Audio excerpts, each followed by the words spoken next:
Mas Yusuf, saya narik mulai PKB, terus isu MLB, sampai yang tua, yang sufi-sufi juga mengadakan yang di SK PBNU itu juga mengadakan muktamar, terus kemudian Habib Lutfi atau Yai Masudi CS juga mengadakan muktamar. Sakjane iki rebutan opo to sakjane kan gitu nah. Ya Allah.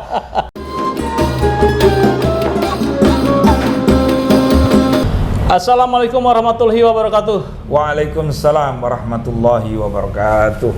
Pemirsa, pada Suara TV saya bersama dengan Gus Rofi, leader Nahdliyin United. Wah, saya suka keliru-keliru nih dengan MU sama NU. Nahdliyin United. Iya. Baik Gus, ini isu yang hot. Jadi Jatman versi Habib Lutfi akan menggelar muktamar 8 sampai 10 Desember 2024. Sementara kemarin saya mendapat bocoran bahwa PBNU dengan Idaroh Wusto kemudian Idaroh Aliyah lainnya itu diminta untuk menggelar muktamar pula. Dan sudah ditunjuk caretaker Kiai Haji Haris Sodako. Haris Sodako. Ini bagaimana nih tanggapan Anda sebagai leader Nahdliyin United? Iya. Ini ada 2 muktamar kelihatannya nanti di tubuh Jatman. Iya, kemarin kan rame PKB juga ada muktamar tandingan. PKB kan partainya NU, akhirnya gagal yang mau ngadain muktamar. Lalu di PBNU sendiri juga ada isu yang dibangun oleh Gus Abdus Salam ya. Gus Salam. Abdus Salam juga mau ada muktamar luar biasa. Muktamar luar biasa. MLBNU. Ibaratnya tandingan juga kan itu. Terus sekarang yang tua naik lagi nih, yang lebih tua, PKB yang sufi ya? Yang sufi juga ngadain muktamar tandingan. Bukan muktamar tandingan, menggelar muktamar ya tanpa persetujuan PBNU. Itulah yang tepatnya. Nah, Mas Yusuf, saya narik mulai PKB, terus isu MLB, sampai yang tua, yang sufi-sufi juga mengadakan yang di SK PBNU itu juga mengadakan muktamar, terus kemudian Habib Lutfi atau Yai Masudi CS juga mengadakan muktamar. Sakjane iki rebutan opo to sakjane kan gitu nah. Ya Allah. Padahal kita sering ngaji ya, ukhuwah Nahdliyah. Tapi saya tidak melihat akhir-akhir ini, ya Allah, siapa panutan kita ini jadinya akhirnya kan gitu. Tapi begini Mas Yusuf. Walaupun saya ini tidak pernah menjadi pengurus NU, saya selalu di pinggiran terus. Tapi ketika ada NU punya hajat, insya Allah saya selalu hadir selama saya mampu. Akhirnya saya ditunjuk oleh para kiai, karena yang kultural yang tidak jadi pengurus kan banyak di Indonesia Mas Yusuf. Nah, saya diminta untuk memimpin yang namanya Nahdliyin United. Bahasanya lebih gaul, ya agar supaya lebih keterbukaan, siapapun boleh masuk selama you mengakui identitas sebagai warga Nahdliyin.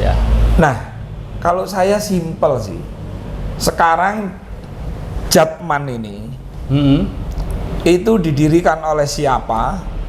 Jawabannya pasti didirikan oleh pengurus besar Nahdlatul Ulama.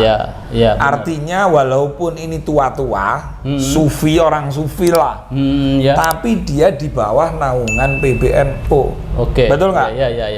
Maka untuk menilai nih mana yang sah secara hukum dan secara organisatoris, maka saya selaku leader Nahdliyin United menyampaikan, tidak mengurangi rasa hormat kepada Al-Habib Lutfi bin Yahya sebagai Rois Am Jatman kan beliau, yang masa baktinya sudah habis. Kemudian PBNU melalui rapat pleno membekukan kepengurusan Habib Lutfi dengan sekretarisnya Yai Masudi, ketuanya Habib Muthohar kalau nggak salah. Salah satunya ya. Dibekukanlah sama PBNU. Lah, kok bisa PBNU itu bisa membekukan banomnya NU? Ya bisa karena ada ART yang mengatur. Nah, setelah dibekukan, Lalu PBNU melalui hasil rapat pleno memutuskan membentuk caretaker, mengangkat caretaker. Ketuanya adalah Yai Haris Sodako. Maka siapa? Pertanyaannya kan itu. Betul. Siapakah yang paling berhak? Jatman yang paling berhak dan legal. Ya, Jatman yang direstui PBNU. Karena Jatman itu tidak akan bisa berdiri kalau tidak ada PBNU. Dari awal kan sudah jelas, GP Ansor, Fatayat, Muslimat, Jatman ini adalah banomnya PBNU. Tidak mengurangi ya rasa hormat, tidak ngajari, tidak gurui. Maka solusinya bagaimana supaya rukun?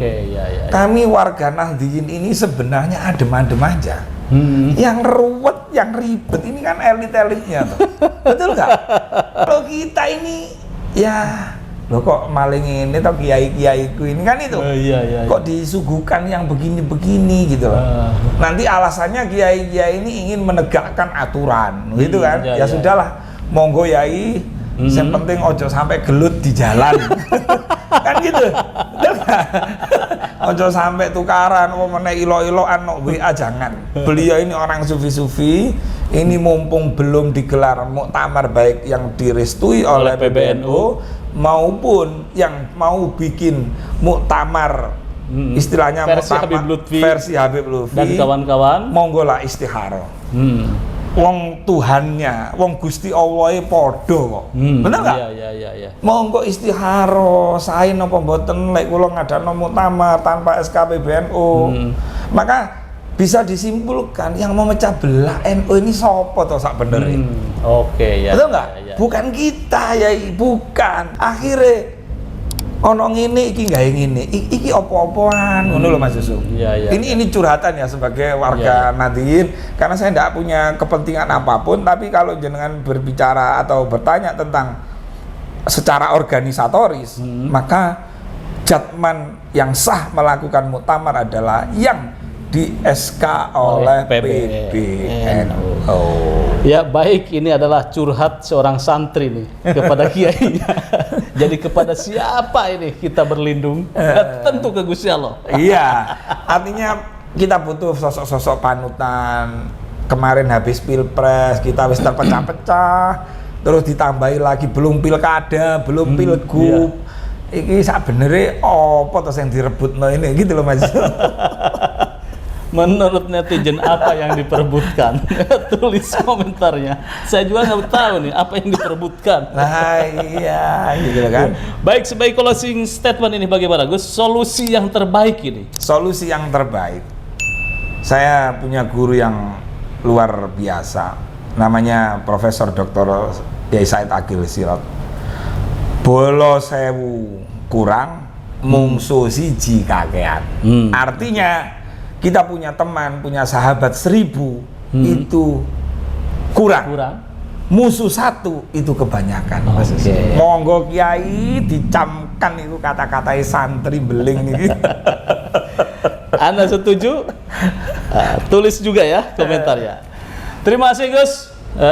Sukses. Mudah-mudahan keluh kesah Anda ini sampai ke para kiai-kiai di atas. Amin. Ambek dongakno mudah-mudahan rawon bidadari laris manis gitu. Dibukai kapan nih? Insya Allah November ceria. November ceria. Amin insya Allah. Terima kasih, jangan lupa like, share, subscribe pada Suara TV. Wassalamualaikum warahmatullahi wabarakatuh. Waalaikumsalam warahmatullahi wabarakatuh.